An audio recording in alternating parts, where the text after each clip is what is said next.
My favorite vacation was the Dominican Republic, period. When I graduated high school, my mom took me to the Dominican Republic as a gift, period.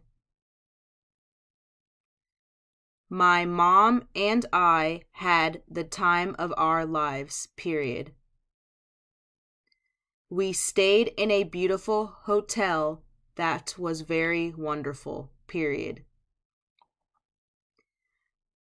We had unlimited access to alcohol,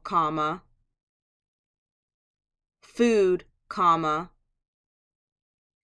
and a beautiful view of the beach, period. We also went on trips such as swimming with sharks,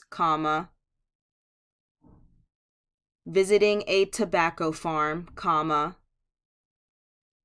and visiting restaurants, period. The staff at the hotel were very kind and they made sure our trip was worth it, period. The main thing I loved about the country was the people and the weather, period.